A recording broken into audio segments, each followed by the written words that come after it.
নমস্কাৰ। এডিআৰই ৰিজাল্টক লৈ সকলো চিন্তিত আৰু চিন্তিত নহ'বনো কিয়?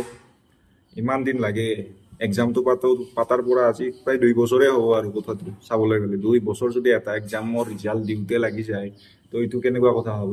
বয়সটোতো ৰৈ নাথাকে। এইটো ৰিজাল্ট ভাল হ'ব বুলি বহুতে ৰৈ আছে, কিছুমানৰ এইটোৱে লাষ্ট বছৰ।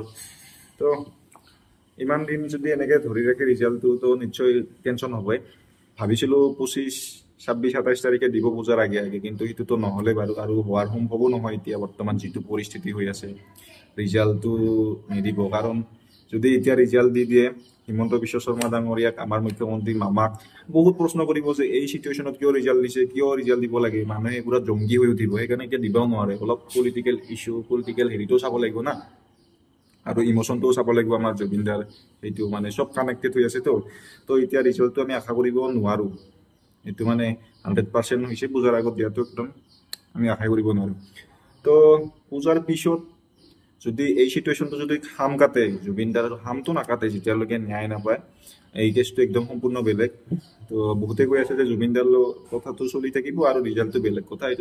এইটো হয় বাৰু, কিন্তু চিষ্টেমটো চাব লাগিব না, বা নিজৰ মানে ৰিজাল্টটো দিলে কি চিটুৱেশ্যন হ'ব পাৰে সেইটো আমি সকলো বৰ্তমান জানি আছোঁ এইটো।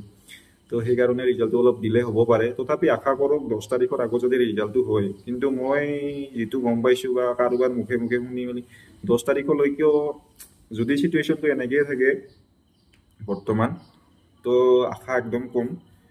10 তাৰিখলৈকেও নিদিবও পাৰে, কিন্তু অক্টোবৰ মাহত আশা কৰিব পাৰি আৰু লাষ্টৰ পৰ্যায়লৈকে, লাষ্ট হেৰিলৈকে কি হয় চাওক।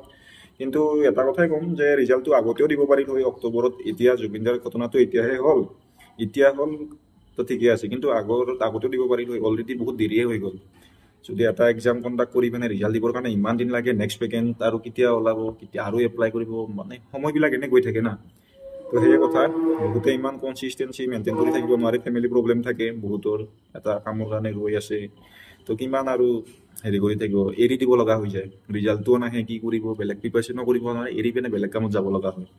তো এইটো কথা মেইন হেৰি কৰিব লাগে, যিহেতুকে আৰু এনেকুৱা হৈছে আমাৰ ইয়াতে চব মামাই চম্ভালে। কাৰণ এখন বৰ্ড থকাৰ পিছতো ডিচিশ্যনবিলাক মামাই ল'ব লাগে, বৰ্ডখনে কৰিব লাগে যে ৰিজাল্টটো এতিয়াতো দিয়া হ'ব, অমুক ডেটত হ'ব, বা কামখিনি ইয়াৰ আগে আগে হৈ যাব লাগিব।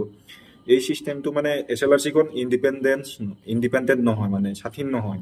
চ' SLRC আমাৰ যিখন বৰ্ড, যিটো এডিআৰই পাতে, সেইখন স্বাধীন হ'লে কিজানি ৰিজাল্টটো অলপ সোনকালে হ'ব মই ভাবোঁ। আৰু সেই বৰ্ডখনক স্বাধীন কৰি দিব লাগে, মানে তেওঁলোকে ডিচিশ্যনটো ল'ব মানে ক্ষমতা দিব লাগে, কেতিয়া ৰিজাল্ট দিব কেতিয়া। বাকী পলিটিকেল মুদ্দা বনাবৰ কাৰণে সেইটো মানে মামাই হেৰি কৰি লৈছে আৰু এইটো আৰু তো চাকৰিটো আমি দিছোঁ, আমাৰ হেৰিৰ পৰা দিছোঁ। তো সেয়ে কথা, ৰিজাল্টটোৰ যিটো আপডেট আছে আৰু দি দিলোঁ। আশা কম অক্টোবৰৰ ফাৰ্ষ্ট উইকত চাগে, যদিহে এই চিটুৱেশ্যনটো চলি থাকে, আশাটো কম আছে। তো ধৈৰ্য ধৰক, আপোনালোকেও কি কৰিব, ধৈৰ্য ধৰাৰ বাহিৰেতো আৰু একো নাই। ধন্যবাদ।